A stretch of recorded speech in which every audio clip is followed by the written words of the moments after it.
Hello welcome to the channel. हमारी इस revision series में आज हम देखेंगे हमारे फर्स्ट चैप्टर का आगे का पार्ट, जिसमें हम देखेंगे dipole in a uniform external field and non uniform external field. तो शुरू करते हैं video. Dipole in a uniform external field, इसकी प्रॉपर्टीज क्या है? देखो, ये डाइपोल में एक्सपीरियंस होता है एक रोटेशनल फोर्स जिसे हम टॉर्क भी कहते हैं। यहाँ पर नेट लीनियर फोर्स जीरो रहता है। क्या मतलब? देखो, ये डाइपोल है, इधर से भी फोर्स लग रहा है, इधर से भी फोर्स लग रहा है, तो ये ऐसे रोटेट करेगा, ठीक है। लेकिन अगर ये डाइपोल में कोई इस तरफ से और इस तरफ से, दोनों तरफ से अगर फोर्स डाले तो ये लीनियर फोर्स महसूस नहीं करता। यहाँ पर नेट लीनियर फोर्स क्या हो जाता है? जीरो हो जाता है।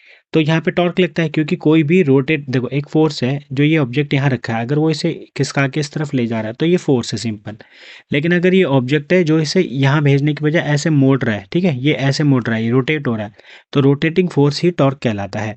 अब ये टॉर्क की इक्वेशन देखें तो वो इक्वेशन ये होती है, जो बनती किससे? ताऊ इज इक्वल टू, देखो, क्यू ई इंटू टू ए साइन थीटा, जिसमें टू ए और ये क्यू, ये क्या बना देते हैं हमारे पास? किसके लिए? डाइपोल के लिए पी यूज कराता है, और ये पी ई साइन थीटा की इक्वेशन बनाता है। तो dipole in uniform external field के लिए क्या यूज करना है? फार्मूला ये यूज करना है। अब हम देखते हैं आगे। तो नॉन यूनिफॉर्म एक्सटर्नल फील्ड में क्या है? Dipole experience both linear and rotational. देखो, यानी ऐसे भी चलेगा और ऐसे गोल गोल भी चलेगा, मतलब एक ऐसे नहीं चल रहा, सिर्फ ऐसे चल रहा है, ठीक है। ये दोनों फोर्स इसमें अप्लाई होते हैं, दोनों तरीके के फोर्सेस, लीनियर फोर्स भी और रोटेशनल फोर्स, दोनों ही इसमें अप्लाई होते हैं नॉन यूनिफॉर्म एक्सटर्नल फील्ड में। ये सब आपने थ्योरेटिकल पढ़ा होगा, क्योंकि ये रिवीजन वीडियो है, इसमें हम सिर्फ इंपॉर्टेंट पॉइंट्स रिवाइज कर रहे हैं। आगे देखते हैं। नेक्स्ट टॉपिक है हमारे पास इलेक्ट्रिक फ्लक्स। अगर किसी एरिया में से फील्ड लाइंस गुजर रही हैं, तो उस एरिया में से कितनी फील्ड लाइंस गुजर रही हैं? देखो, जितनी ज़्यादा फील्ड लाइंस एक एरिया में से गुजरेंगी, फ्लक्स उतना ज़्यादा होगा। तो मोर फील्ड लाइंस मोर फ्लक्स। और फ्लक्स निकलता कैसे? ई डॉट ए, जिसे हम, अगर हम हटाएं डॉट तो क्या लगाएंगे उसकी जगह? कॉस। तो फ्लक्स के लिए ये फार्मूला हो गया आपके पास, ठीक है। अब फ्लक्स से हमको एक बात पता चल रही है कि फ्लक्स फील्ड लाइंस के भी डायरेक्टली प्रोपोर्शनल है। मतलब देखो, कितनी लाइंस गुजर रही है, डायरेक्टली प्रोपोर्शनल है ना। ज़्यादा फील्ड लाइंस ज़्यादा फ्लक्स। अब एरिया के ऊपर भी है, जितना बड़ा एरिया होता जाएगा उतनी ज़्यादा क्या होगी, इसमें से लाइंस निकलती रहेंगी, तो ये डायरेक्टली प्रोपोर्शनल उसके भी है। अब आगे देखते हैं फ्लक्स के बारे में। फ्लक्स को निकालने के लिए हमें सबसे पहले देखना है एरिया कैसा है, एरिया यूनिफॉर्म है या नॉन यूनिफॉर्म है। तो एरिया अगर यूनिफॉर्म है तो यूनिफॉर्म में भी हमें ये देखना है कि वो ओपन सरफेस है या क्लोज्ड सरफेस है। तो ओपन सरफेस और क्लोज्ड सरफेस, अगर ओपन सरफेस होगा तो ये फार्मूला अप्लाई इस तरीके से होगा, और क्लोज्ड सरफेस में फ्लक्स निकलता नहीं है, जीरो हो जाता है, जो आपने डेरिवेशन में क्यूब वाला पढ़ा होगा। चारों तरफ से फ्लक्स निकाल के ये क्या बना देता है? आपस में एक दूसरे को कैंसिल करके जीरो बना देता है। अब नॉन यूनिफॉर्म एरिया में अगर देखें तो इसमें हमें देखना होता है अनइवन सरफेस और इवन सरफेस। देखो, अनइवन में फ्लक्स इस तरीके से निकलता है, ठीक है, ये भी आपने पढ़ा होगा। और अगर हम इवन में देखें तो वो डायरेक्ट ई ए होता है ना, ये चीज़ इसको कैंसिल कर लेती है, तो बचता क्या है हमारे पास? ई ए। अब फ्लक्स के बारे में ये हमें समझना था कि यूनिफॉर्म है कि नॉन यूनिफॉर्म है। यूनिफॉर्म है तो उसमें देखना ओपन है कि क्लोज है, और नॉन यूनिफॉर्म है तो अनइवन है कि इवन है। और इसके हिसाब से ये चार फार्मूले फ्लक्स के बन जाते हैं।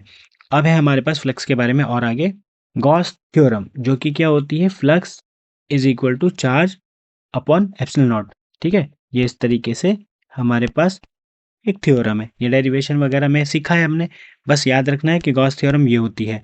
अब हम इसका यूज कैसे करते हैं वो देखो। फ्लक्स, देखो, गॉस थ्योरम ने हमें क्या बताया कि फ्लक्स इज इक्वल टू ये होता है, ठीक है। और फ्लक्स का खुद का भी फार्मूला हमने ये देखा था। तो इन दोनों का इस्तेमाल करके हम इसके इक्वल में इसको रख सकते हैं, जो कि हमने ये रखा। यही चीज बन जाती है आपकी गॉस लॉ। अब ये अप्लाई कहाँ होगा? ये गॉस लॉ आप कब अप्लाई कर सकते हो? जब सरफेस क्या हो, अनइवन हो या इवन हो। देखो, अनइवन में ये अप्लाई नहीं होता, ये सिर्फ अप्लाई होगा इवन सरफेस में ही।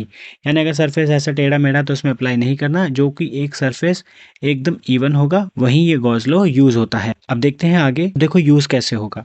देखो, सबसे पहले आपको देखना है चार्जेस, ठीक है। तो चार्जेस आपको कैसे देखना है? देखो, अगर कोई पॉइंट चार्ज है, मान लो कि ये पॉइंट एक है ना, इस पॉइंट के ऊपर से ऐसे करके चार्जेस निकल रहा है इसके ऊपर से। तो अगर पॉइंट चार्ज है तो उसके लिए ये जो फील्ड है वो इस वे में निकलती है। और अगर लीनियर है, लीनियर देखो ये पॉइंट चार्ज का हो गया। अब लीनियर में देखो ये लीनियर है ना, और लीनियर पे सबसे पहले हम ये सब बनाएंगे, अभी आप आगे वाली वीडियो में समझेंगे।